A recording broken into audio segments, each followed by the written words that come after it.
Hi ಎಲ್ರಿಗೂ ನಮಸ್ಕಾರ. ನಾನು ಇವತ್ತು ನಿಮಗೆ ಈ ಒಂದು ವಿಡಿಯೋದಲ್ಲಿ ಪ್ರೊಫೈಲ್ ಪಾಸ್ವರ್ಡ್ ಅಂದರೆ ಬ್ಯಾಂಕ್ ಪ್ರೊಫೈಲ್ ಪಾಸ್ವರ್ಡ್ ಹೇಗೆ ಚೇಂಜ್ ಮಾಡೋದು ಅಂತ ಹೇಳ್ಬಿಟ್ಟು ಹೇಳ್ತಾ ಇದ್ದೀನಿ.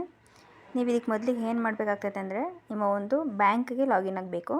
ಎಸ್ ಬಿ ಐದು ನಾನು ಹೇಳ್ತಾ ಇದ್ದೀನಿ. ಸೊ ಹಾಗಾಗಿ ಎಸ್ ಬಿ ಐ ಲಾಗಿನ್ ಅಂತ ಹೇಳ್ಬಿಟ್ಟು ಕ್ಲಿಕ್ ಮಾಡಿ. ಈ ಒಂದು ನೀವು ನೆಟ್ ಬ್ಯಾಂಕಿಂಗಿಗೆ ಲಾಗಿನ್ ಆಗಬೇಕು. S B I internet banking ಅಂತ ಹೇಳ್ಬಿಟ್ಟು ಸರ್ಚ್ ಮಾಡಿ. ಇಲ್ಲಿ ಬಂದ್ಬಿಟ್ಟು ನಿಮಗೆ ಒಂದು ಲಾಗಿನ್ ಅಂತ ಬರ್ತದೆ ನೋಡಿ. ಈ ಒಂದು ಲಾಗಿನ್ ಬಟನ್ನ ಕ್ಲಿಕ್ ಮಾಡಿ. ಲಾಗಿನ್ನ ಕ್ಲಿಕ್ ಮಾಡಿದ್ರೆ ನಿಮಗೆ ಇಲ್ಲಿ ಪರ್ಸ್ನಲ್ ಬ್ಯಾಂಕಿಂಗ್ ಅಂತ ಹೇಳ್ಬಿಟ್ಟು ಕೇಳ್ತದೆ. ಸೊ ಪರ್ಸ್ನಲ್ ಬ್ಯಾಂಕಿಂಗನ್ನ ಸೆಲೆಕ್ಟ್ ಮಾಡಿ. Welcome to S B I personal banking login ಅಂತ ಸೆಲೆಕ್ಟ್ ಮಾಡಿ. Continue to login. ಓಕೆ, ಇಲ್ಲಿ ಬಂತು ಅಂದರೆ ನಿಮ್ಮ ಒಂದು ಯೂಸರ್ ನೇಮು ಮತ್ತು ನಿಮ್ಮ ಒಂದು ಪಾಸ್ವರ್ಡನ್ನ ನೀವು ಇಲ್ಲಿ ಎಂಟರ್ ಮಾಡಬೇಕಾಗುತ್ತೆ. ನೀವು ನಿಮ್ಮ ಒಂದು ನೆಟ್ ಬ್ಯಾಂಕಿಂಗ್ ಕ್ರಿಯೇಟ್ ಮಾಡುವಾಗ ಏನು ಯೂಸರ್ ನೇಮ್ ಕೊಟ್ಟಿರ್ತೀರೋ ಆ ಒಂದು ಯೂಸರ್ ನೇಮು ಆ್ಯಂಡ್ ಅದಕ್ಕೆ ಕೊಟ್ಟಿರೋಂಥ ಒಂದು ಪಾಸ್ವರ್ಡನ್ನ ಕೂಡ ನೀವು ಇಲ್ಲಿ ಎಂಟರ್ ಮಾಡಬೇಕಾಗುತ್ತೆ. ಎರಡು ಎಂಟರ್ ಮಾಡಿ ಕೆಳಗಡೆ ತೋರಿಸಿರೋಂಥ ಒಂದು ಕ್ಯಾಪ್ಚಾ ಕೋಡ್ನ ಎಂಟರ್ ಮಾಡಿ ನೀವು ಲಾಗಿನ್ ಮಾಡಬೇಕಾಗುತ್ತೆ. ಓಕೆ, ಈ ಲಾಗಿನ್ ಕ್ಲಿಕ್ ಮಾಡಿದ್ರೆ ನಿಮಗೆ ಒಂದು ಒ ಟಿ ಪಿ ಬರ್ತದೆ. ಬಿಕಾಸ್ ಸೆಕ್ಯೂರ್ ಆಗಿರೋದ್ರಿಂದ ಇದಕ್ಕೊಂದು ಒ ಟಿ ಪಿ ಬರ್ತದೆ. ಆ ಒಂದು ಒ ಟಿ ಪಿನಲ್ಲಿ ನೀವು ಎಂಟರ್ ಮಾಡಬೇಕಾಗುತ್ತೆ. ಒ ಟಿ ಪಿ ಎಂಟರ್ ಮಾಡಿ ಸಬ್ಮಿಟ್ನ ಕ್ಲಿಕ್ ಮಾಡಿ. ಸಬ್ಮಿಟ್ನ ಕ್ಲಿಕ್ ಮಾಡ್ತು ಅಂತಂದರೆ ನಿಮಗೆ ಎಸ್ ಬಿ ಐದು ಲಾಗಿನ್ ಓಪನ್ ಆಗುತ್ತೆ ನೋಡಿ. ಈ ಒಂದು ಪೇಜಲ್ಲಿ ನೀವು ನಿಮ್ಮ ಒಂದು ಪ್ರೊಫೈಲ್ ಪಾಸ್ವರ್ಡನ್ನ ಚೇಂಜ್ ಮಾಡ್ಬೋದು.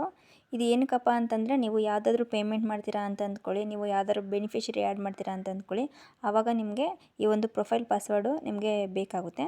ಸೊ ಅದು ಇದರಲ್ಲಿ ಚೇಂಜ್ ಮಾಡೋದು ಹೇಗೆ ಅಂತ ಹೇಳ್ಬಿಟ್ಟು ನಾನು ಈ ಒಂದು ವಿಡಿಯೋದಲ್ಲಿ ತೋರಿಸ್ತಾ ಇದ್ದೀನಿ ನೋಡಿ. ಇಲ್ಲಿ ಪ್ರೊಫೈಲ್ ಪಾಸ್ವರ್ಡು ನಿಮಗೆ ಗೊತ್ತಿಲ್ಲ ನಿಮಗೆ. ಸೊ ಹಾಗೆ ಏನು ಮಾಡಬೇಕಾಗುತ್ತೆ ಅಂದರೆ ನೀವು ಆ ಕೆಳಗಡೆ ಇರೋಂಥ ಫರ್ಗೆಟ್ ಪ್ರೊಫೈಲ್ ಪಾಸ್ವರ್ಡನ್ನ ನೀವು ಕ್ಲಿಕ್ ಮಾಡಬೇಕಾಗುತ್ತೆ. ಓಕೆ, ಆಗ ನಿಮ್ಮ ಒಂದು ಲಿಂಕ್ ಆಗಿರೋ ಮೊಬೈಲ್ಗೆ ಒಂದು ಒ ಟಿ ಪಿ ಬರ್ತದೆ. ನೀವು ಆ ಒಂದು ಲಿಂಕ್ ಆಗಿರೋ ನಂಬರ್ಗೆ ಒ ಟಿ ಪಿ ಬಂದಿರೋದನ್ನ ಎಂಟರ್ ಮಾಡಬೇಕಾಗುತ್ತೆ. ಆ ಒ ಟಿ ಪಿ ಎಂಟರ್ ಮಾಡಿ ಸಬ್ಮಿಟ್ ಮಾಡಿದ್ರೆ ನೋಡಿ, ನಾನು approve through A T M ಅಂತೇಳ್ಬಿಟ್ಟು ಇದು ಮಾಡ್ತಾಯಿದ್ದೀನಿ. Okay, A T M card ಇರುತ್ತಲ್ವ ಎಲ್ಲರ ಹತ್ರನೂ. ಸೊ ಎ ಟಿ ಎಮ್ ಕಾರ್ಡಿಂದ ಪ್ರೊಸೀಡ್ ಮಾಡಿ. ಎ ಟಿ ಎಮ್ ಕಾರ್ಡಿಂದ ಪ್ರೊಸೀಡ್ ಮಾಡಿದ್ರೆ ಇಲ್ಲಿ ಕೇಳ್ತದೆ ಡಿಸ್ಪ್ಲೇ ನೇಮ್ ಕರೆಕ್ಟ್ ಇದೆಯಾ ಅಂತ ನೋಡಿಬಿಟ್ಟು ಎಸ್ ಅಂತ ಕೊಟ್ಟು ನಿಮ್ಮ ಒಂದು ಕಾರ್ಡಲ್ಲಿರೋಂಥ ಡೀಟೇಲ್ಸ್ನ ಕೇಳ್ತಾರೆ ಕೆಲವೊಂದೊಂದು. ಆ ಒಂದು ಕಾರ್ಡ್ ಡೀಟೇಲ್ಸ್ನ ನೀವು ಎಂಟರ್ ಮಾಡಬೇಕಾಗುತ್ತೆ. ಕಾರ್ಡ್ ಹೋಲ್ಡರ್ ನೇಮ್ ಅಂದರೆ ಆ ಒಂದು ಡೆಬಿಟ್ ಕಾರ್ಡ್ ಹೋಲ್ಡರ್ ನೇಮ್ ಇರ್ತದಲ್ಲ ಅವರ ಒಂದು ಹೆಸರು ಎಂಟರ್ ಮಾಡಬೇಕಾಗುತ್ತೆ. ಮತ್ತು ವ್ಯಾಲಿಡ್ ಟು ಎಕ್ಸ್ಪೈರ್ ಅಂದರೆ ಎಕ್ಸ್ಪೈರಿ ಡೇಟ್ನ ಕೂಡ ನೀವು ಇಲ್ಲಿ ಎಂಟರ್ ಮಾಡಬೇಕಾಗುತ್ತೆ. ಮತ್ತು ನಿಮ್ಮ ಒಂದು ಕಾರ್ಡ್ನ ಪಿನ್ ನಂಬರ್ನ ನೀವು ಇಲ್ಲಿ ಎಂಟರ್ ಮಾಡಬೇಕಾಗುತ್ತೆ. ಎಂಟರ್ ಮಾಡಿ ಅಂದರೆ ನಿಮ್ಮ ಒಂದು A T M pin number ಇರ್ತದಲ್ಲ ಅದನ್ನ ಎಂಟರ್ ಮಾಡಬೇಕು. ಇದರಿಂದ ಏನಂದರೆ ನೀವು ಬ್ರ್ಯಾಂಚ್ಗೆ ಹೋಗ್ದೇ ನೀವು ನಿಮ್ಮ ಮನೆಯಲ್ಲೇ ಕೂತ್ಕೊಂಡು ನಿಮ್ಮ ಒಂದು ಏನು ಪ್ರೊಫೈಲ್ ಪಾಸ್ವರ್ಡ್ ಇದೆಯೋ ಅದನ್ನು ನೀವು ಚೇಂಜ್ ಮಾಡ್ಕೋಬೋದು. ಸೊ ಹಾಗಾಗಿ ಇದಕ್ಕೆ ಕೆಲವೊಂದು ಡೀಟೇಲ್ಸ್ಗಳನ್ನ ನೀವು ಎಂಟರ್ ಮಾಡಲೇಬೇಕಾಗುತ್ತೆ. ಇದೆಲ್ಲ ಕಾನ್ಫಿಡೆನ್ಷಿಯಲ್ ಇರ್ತದೆ, ಬಟ್ ನಾನು ನಿಮಗೆ ತಿಳ್ಕೊಳ್ಳಿ ಅಂತ ತೋರಿಸ್ತಾ ಇದ್ದೀನಿ. ಇಲ್ಲಿ ಎಂಟರ್ ಮಾಡಿದ ನಂತರ ಇಲ್ಲಿ ಪ್ರೊಸೀಡ್ ಕ್ಲಿಕ್ ಮಾಡಿ. ಕ್ಲಿಕ್ ಮಾಡ್ತು ಅಂತಂದರೆ ನೋಡಿ, reference number status successfully your debit card validation successful ಅಂತ ಬಂದ್ಬಿಟ್ಟು ಬರುತ್ತೆ.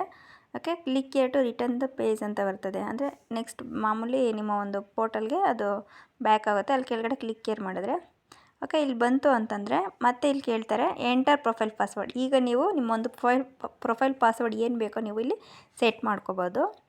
ಇದು ಬಂದ್ಬಿಟ್ಟು ನೀವೊಂದು ಕ್ಯಾರೆಕ್ಟರ್ಸ್ ಅಥವಾ ಏನಾದರೂ ನಂಬರ್ಸ್ಗಳನ್ನ ಕೂಡ ನೀವು ಯೂಸ್ ಮಾಡ್ಕೊಂಡು ನಿಮ್ಮ ಒಂದು ಪ್ರೊಫೈಲ್ ಪಾಸ್ವರ್ಡನ್ನ ನೀವು ಸೆಟ್ ಮಾಡ್ಕೋಬೋದು. ಪ್ರೊಫೈಲ್ ಪಾಸ್ವರ್ಡ್ ಎಂಟರ್ ಮಾಡಿ ನಂತರ ಕೆಳಗಡೆ ಕನ್ಫರ್ಮ್ ಪ್ರೊಫೈಲ್ ಪಾಸ್ವರ್ಡ್ ಅಂತ ಕೇಳ್ತಾರೆ. ಸೊ ಕನ್ಫರ್ಮ್ ಆ ಒಂದು ಪ್ರೊಫೈಲ್ ಪಾಸ್ವರ್ಡನ್ನ ನೀವು ಇಲ್ಲಿ ಮತ್ತೆ ಕರೆಕ್ಟಾಗಿ ಎಂಟರ್ ಮಾಡಿ. ನೋಡಿ, ಇಲ್ಲಿ ಒಂದು ಹಿಂಟ್ ಕ್ವಶನ್ ಕೇಳ್ತಾ ಇದ್ದಾರೆ. ನೀವು ಏನಾದರೂ ಒಂದು ಕ್ವಶನ್ ಕೊಡ್ಬೋದು. ಇಲ್ಲಿ ತುಂಬ ಇದ್ದಾವೆ. ನಾನು ಫೇವ್ರೇಟ್ ಫುಡ್ ಅಂತ ಕೊಡ್ತಾಯಿದ್ದೀನಿ. ಸೊ ಅದನ್ನು ಕೊಟ್ಬಿಟ್ಟು ನೀವು ಇಲ್ಲಿ ಸಬ್ಮಿಟ್ ಮಾಡಿ. ಓಕೆ, ಸಬ್ಮಿಟ್ ಮಾಡಿದ್ರೆ ಇದು ನಿಮ್ಮ ಒಂದು ಪ್ರೊಫೈಲ್ ಪಾಸ್ವರ್ಡು ಚೇಂಜ್ ಆಗುತ್ತೆ. Go to account summary. ನೋಡಿ, ಇಲ್ಲಿ ಬಂತು ಅಂತಂದರೆ ನಿಮ್ಮ ಒಂದು ಪ್ರೊಫೈಲ್ ಪಾಸ್ವರ್ಡ್ ಚೇಂಜ್ ಆಗಿರ್ತದೆ. Your profile password has been successfully submitted ಅಂತ ಬರ್ತದೆ. ಸೊ ಹಾಗಾಗಿ ನಿಮ್ಮ ಒಂದು ಪ್ರೊಫೈಲ್ ಪಾಸ್ವರ್ಡನ್ನ ನೀವು ಈ ಥರ ಈಸಿಯಾಗಿ ಚೇಂಜ್ ಮಾಡ್ಕೋಬೋದು. ಪ್ರೊಫೈಲ್ ಪಾಸ್ವರ್ಡ್ ಚೇಂಜ್ ಮಾಡೋದು ಹೇಗೆ ಅಂತ ತಿಳ್ಕೊಂಡಿದ್ರಾ? ಈ ಒಂದು ವಿಡಿಯೋ ಇಷ್ಟ ಆಗಿದೆ ದಯವಿಟ್ಟು ಲೈಕ್ ಮಾಡಿ, ನನ್ನ ಒಂದು ಚಾನಲ್ನ ಸಬ್ಸ್ಕ್ರೈಬ್ ಮಾಡಿ, ಫಾಲೋ ಮಾಡಿ. ಇದೇ ರೀತಿ ಒಳ್ಳೆ ವೀಡಿಯೋಸ್ನ ನಾನು ನಿಮಗೆ ಶೇರ್ ಮಾಡ್ತಾಯಿರ್ತೀನಿ. Thank you so much friends.